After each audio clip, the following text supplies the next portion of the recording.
Hey everyone, and welcome to another What's New in Dynatrace video. As always, all of the links to everything I discuss can be found in the video description below. So what have we got today? Well, first, variable replacement. If you've got particularly difficult DQL variables, you're going to want to watch that section of the video. Next up are sub workflows. Then installation requests, and this is where non-admin users can request installation of something from the Dynatrace hub. More on that in a moment. Next, the DQL search command that has just been introduced to make, as the name suggests, searching much easier. And finally, home launchpads. So this is great for if you want to default the views of certain groups of users when they log in to make finding the information that they need more easy in Dynatrace. Let's get straight to it. Defining reusable variables for use in DQL queries is an extremely powerful feature. Of course, it allows dashboards to be much more flexible because one tile can show data for different metrics or different namespaces on a Kubernetes cluster, for example, but not all metrics are created equally because some are fine as just as they are.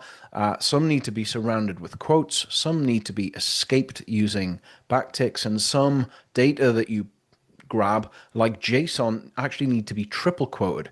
And with this update, Dynatrace introduces a new colon separator to easily do just that. So after your variable name, you can optionally enter a colon and then pick your strategy, no quote, backtick, or triple quote. Now this is what it looks like using no quote, and notice that the variable is simply output with absolutely no surrounding punctuation whatsoever. This is what it looks like using backtick, and now notice that the variable is surrounded, of course, by backticks.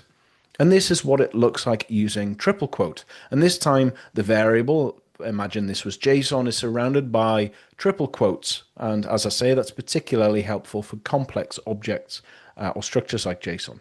So if you have particularly tricky DQL variables that you've been struggling with, these new replacement strategies may just help you out. You can now build workflows as small, repeatable, includable units of work because you can now call workflows from within other workflows. And this means that you can rip any common logic out and treat them as a standalone workflow and simply include them as a unit of work in other workflows.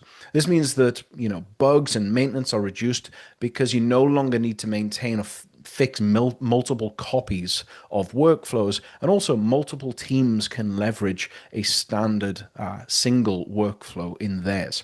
To get started, create a new workflow, and then you add the run workflow task, which when the conditions match will execute the sub workflow as part of the larger flow. Non-admin Dynatrace users can now find useful items via the Dynatrace hub and request their installation. Now, when they do that, an email is going to be sent to the nominated Dynatrace admins to either approve or reject the installation request. And this improvement means better centralized control of all of the items installed on your Dynatrace environment. Now, in large, complex, or unfamiliar environments, you often know what you need to find, but not exactly where it is. For example, you want to search for a phrase. Is it in the main log body, or has it been added as its own attribute? The new DQL search keyword solves this problem because it's like a search bar for any DQL phrase. For example, searching across all fields of all log events for the word error, it doesn't matter whether the word error is in the main body of the log or in one of the attached attributes, the log record will be found and returned.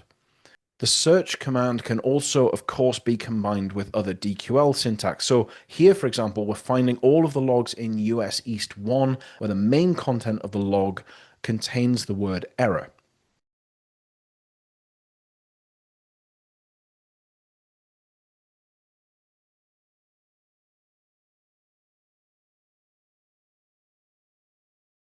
Here, we're searching the main log body, the content of the log, for the word timeout, and then we're summarizing those returned log lines and splitting by the log level.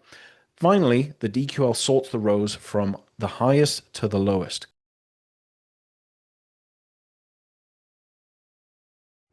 Now, getting Dynatrace users to the right information as quickly as possible is obviously very important, and that's what home launchpads allow. Dynatrace administrators can now build different views for different user groups, and when those users log in, that's exactly what they see. That is their default view. So, for example, you could build an SRE launchpad that all of your SREs see when they first log in. You build a second launchpad for the operations team, and that is what they see when they log in. It works based on Dynatrace user groups, so build a launchpad and then assign that launchpad to a particular group of Dynatrace users. Now, the next time they log in, that's exactly what they will see. It's a great way to customize Dynatrace and guide users to where and how you want them to leverage Dynatrace. And there you have it. That's what's new in Dynatrace in just a few moments. I hope you enjoy the new features, and we'll see you again very, very soon.